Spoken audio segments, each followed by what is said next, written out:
just a moment. 888-589-8840. Brandon, Lafayette, Louisiana. Hang on. Be with you in just a quick second.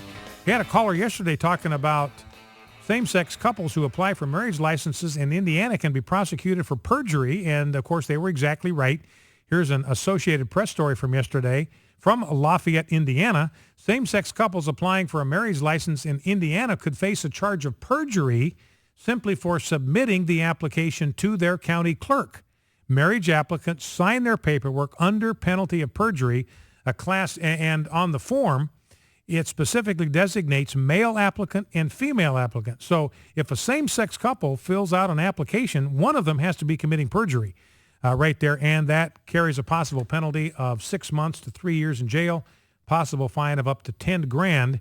And the Indiana General Assembly is expected next year to work on a marriage amendment to the state constitution. One other thing that Robert Oscar Lopez says, anyone who supports same-sex parenting in spite of the data, like what we've heard about Regnerus, is complicit in child abuse. So again, I repeat, this is Robert Oscar Lopez. Same-sex parenting is a form of child abuse, and anyone who supports same-sex parenting in spite of the data is complicit in child abuse. One last soundbite before we go to the phones, 888-589-8840. Here is Eliot Spitzer, who's running for comptroller in the state of New York. He was the one that had to resign in disgrace because he got involved in a prostitution scandal. And he's talking here about what happened to him. And this is a word, what Eliot Spitzer says here, this is a word that goes out to those that are in the homosexual community. You do not have to yield to urges that can wind up destroying you. Here's Eliot Spitzer talking about that very issue. I don't think I can shed light on what motivations, other than to acknowledge that we have within us all drives, urges, which should be tempered, controlled, modulated, held in check, that I did not.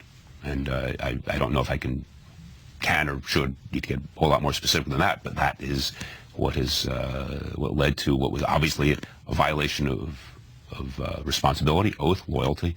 So that's Eliot Spitzer showing the way forward basically for everybody. What he's acknowledging is that everybody deals with urges to engage in sexual behavior that's destructive. Everybody experiences that. We're sexual beings. By God's design, we're designed to channel that energy into the marriage relationship of a husband and a wife. There's going to be a constant pull that directs your sexual energies outside that relationship. And what Eliot Spitzer learned the hard way is you don't have to give in to those impulses.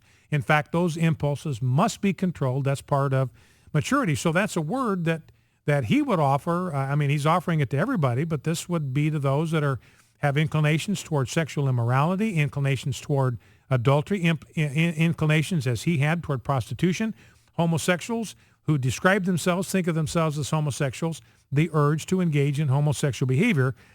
He says, we have within us all drives, urges, which should be tempered, controlled, modulated, held in check, and I did not. He said, what it led to was a violation of responsibility, oath, and loyalty. Well, let's go to the phones. Let's go to Brandon, Lafayette, Louisiana. Thanks for calling and thanks for waiting, Brandon. What's on your mind? Yeah, at first I wanted to make a comment on the abortion, but I'm going to go ahead and comment on the same-sex marriage. Okay. The way I feel about it is that it's basically, it's like this. I'm going to use this to say it. It's like a rock. Water can't break a rock, but it can drip on it till the rock is corroded. You know what I'm saying? It's going to ruin the rock. It's like you're getting married now, same-sex marriage, but you won't see the effects of it till later. You know, when everybody, it's like almost the government is going to control pregnancy and who can have their baby and everything. You know what I'm saying? Yeah, there's kind of an erosion there, and you can have it on a larger, on a whole cultural scale. You can have this.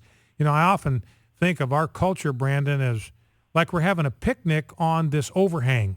There's a rushing river below us. We're having a picnic out on this outcropping, this overhang, and what we're not aware is that the river is eroding the earth from underneath that overhang, and at some point, maybe right in the middle of your picnic, you're going to fall right into a raging river. Anyway, go ahead. Yeah, and they don't notice it. It's almost like a strategy of the devil. The devil is trying to, he can't just come a smart monster doesn't just come right out of the closet. He comes bit by bit, and people don't see it. It's like they're hypnotized, and they don't see where they're headed. They think they're freeing themselves, but actually they're enslaving themselves to sin, actually, Yes. So, it's only going to get worse and worse and worse. At first it starts, okay, you can have your guns. Okay, now you got to have a permit. Okay, now we just want your guns all together. You know what I'm saying? It's going to be something like that, and you got to look ahead. Yeah, and that's why, the Founding Fathers often said this. I got a quote somewhere that I came across from a Founding Father basically saying, look, you have to resist tyranny at the very beginning. In some ways, he says, a little bit of tyranny is worse than a large bit of tyranny, because a little bit of tyranny, if you accept it and you're okay with it, then that provides license for those that are pushing that kind of tyranny to take another bit of liberty and another bit of freedom away from you. And before you realize it, it's all been taken from you. And it all started back here when you made that first little concession to intrusive power of government and tyranny. And then you're going to wonder, why is this happening to me? And then you're going to blame God, but you got to look back. You really did it to yourself. Yeah, exactly right. A lot of people make that mistake. And is it okay to comment on that abortion? Yeah, go right ahead. This was eating me up. I just don't understand how you just mistake what it is. I mean, okay, if the baby feels it, what if somebody tied you up and you couldn't speak or anything, and they just crushed your legs and crushed your scalp or whatever, however it goes, and you couldn't scream. Just because you couldn't scream and express your pain, it doesn't really count. I don't understand how that works. Mm-hmm. And I just want people to look at it like that. I mean, it's almost like just because they can't scream, it's okay to do it. Yeah. All right, Brandon. Listen, I appreciate that. Thank you. And Bernard Nathanson produced a very powerful video. He was abortion practitioner, probably performed 70,000 abortions. He was one of the co-founders of NARAL, one of the major abortion rights activist organizations. And he converted to pro-life and spent the rest of his professional career fighting the abortion industry. And he produced a video called The Silent Scream. And it was an ultrasound video. And this is one of the things that converted him to pro-life is he saw a baby, and Abby Johnson had the same experience.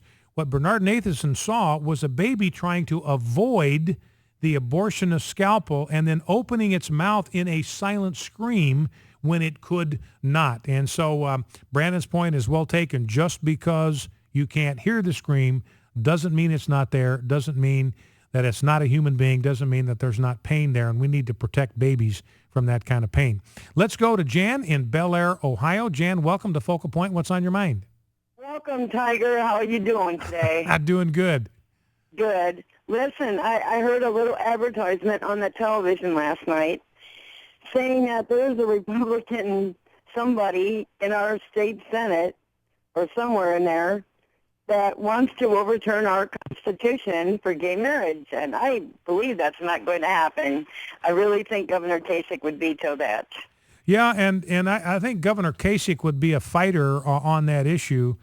But, the reality here, Jan, and this is where, we've got to man the barricades and we've got to stiffen the spine of our legislators, because the ACLU has already filed lawsuits or starting legal action against 3 state marriage constitutions. They're going after the one in North Carolina that just got passed a year ago. They're going after the one, I think it's in Virginia. I forget where the other one is, but they're already, Pennsylvania. So they're already starting a legal assault on every state marriage amendment. So we need to understand, in states that do have marriage amendments, those things right now are not safe. And we've got to stiffen the spine of our governors to fight these things, to defend these things in court. Remember, the governor in California would not defend it. Attorney General of California would not defend it.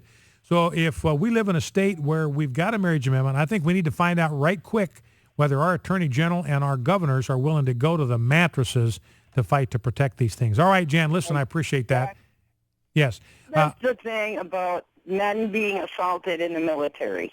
Uh-huh. Why aren't they fighting back? Why aren't they what? Fighting back.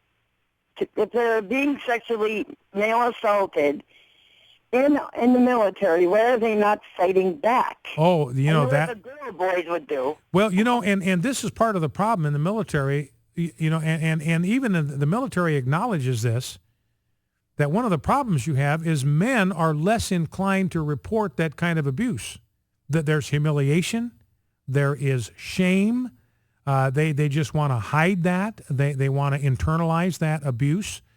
And they're afraid, and because this has happened in the military, if they are sexually assaulted by a superior officer, they are afraid if they report the superior officer, the rock is going to roll back on them and they're going to be crushed, because it could be a he said thing, and the inclination of the superiors of their superior is going to be to believe their superior officer. So there is tremendous risk involved for their military career if they come forward with an assault complaint. That's why it's kind of striking, because what we're talking about right now is we are just talking about reported assaults in the military.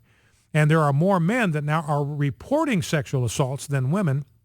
And we have no idea how many assaults are going completely unreported for the reasons that I just mentioned to you. And Jan, you know, it's interesting. The military actually had in their pamphlet, look, there may be, if you're a victim of a sexual assault, it may be better for you just to go ahead and take it instead of fight back. You could run some risk if you fight back of more injury or whatever.